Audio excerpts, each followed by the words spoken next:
खराब नहीं होता। जड़ी बूटियों में सीलन जैसी गंध होती है, मगर वो चूहे के मल जैसी बिल्कुल नहीं होती। चूहों के मल की बदबू और गंदा स्वाद, तो क्या वो ओरियोंग जी है? ओरियोंग जी? अब ये क्या है? कुछ उड़ने वाली गिलहरियां होती हैं जो पंख जैसी झिल्लियों से उड़ती है, और ओरियोंग जी नाम की दवा उन्हीं उड़ती गिलहरियों की गंदगी से बनती है। गंदगी से आपका मतलब? यानी चूहे के मल से? तभी तो इतना गंदा स्वाद था। तो आपके हिसाब से उस दवा में ओरियोंग जी मिला हुआ है? मुझे पक्का करने के लिए जांच करनी होगी, लेकिन राजकुमार की दवाई में ओरियोंग जी शामिल नहीं है। और तो और ओरियोंग जी एक जहर की तरह नहीं बल्कि एक कीमती औषधि की तरह इस्तेमाल होती है। मतलब उससे भी खतरा नहीं है। महाराज, क्या आपने आज जिनसेंग के दलिये के अलावा कुछ और खाया? मैं कुछ और खाने की हालत में कहाँ हूँ। जिनसेंग?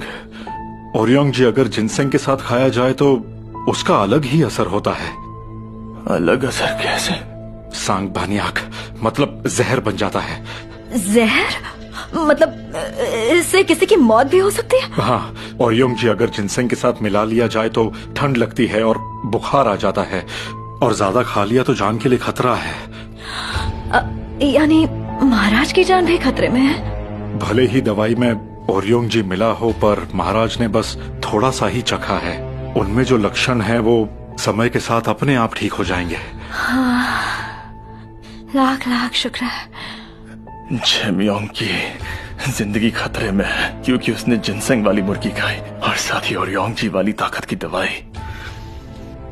क्या इसका कोई इलाज है? जी महाराज, इसकी दवाई जरूर बनाई जा सकती है, पर इसमें हमें थोड़ा समय लगेगा। तो फिर जरा भी देर मत कीजिए और छेमियोंग के लिए तुरंत दवा तैयार करवाइए। जैसा आप कहें महाराज।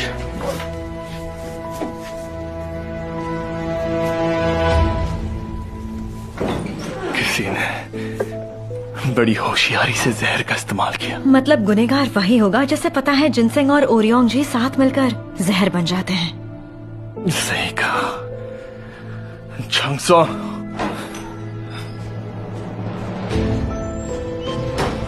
क्या आदेश है महाराज? मुख्य शाही सचिव से कहो कि तुरंत कार्यालय जाकर पता लगाए कि दवाई के साथ छेड़छाड़ किसने की। जी समझ गया।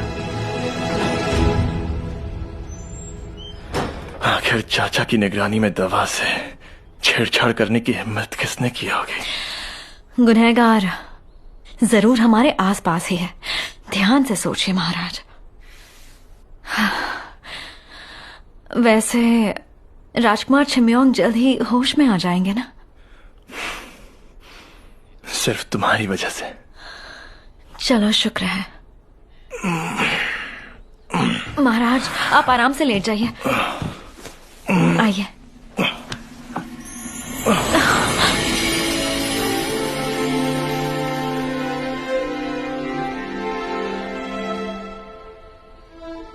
महाराज, आपने वादा किया था मेरी इजाजत के बिना ऐसा नहीं करेंगे।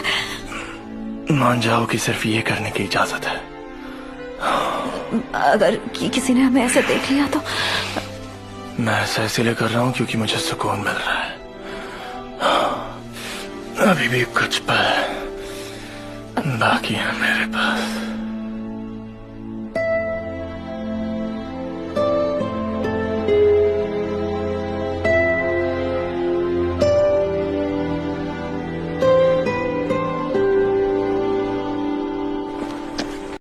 मुख्य शाही सचिव जी, आप यहाँ कैसे? राजकुमार की दवा तैयार करने वालों के मुझे तुरंत नाम चाहिए। जी। राजकुमार की दवा की जिम्मेदारी ओयोबिन नाम की महिला राजवैद्य पर थी, पर ना जाने क्यों कुछ दिनों से वो लापता है।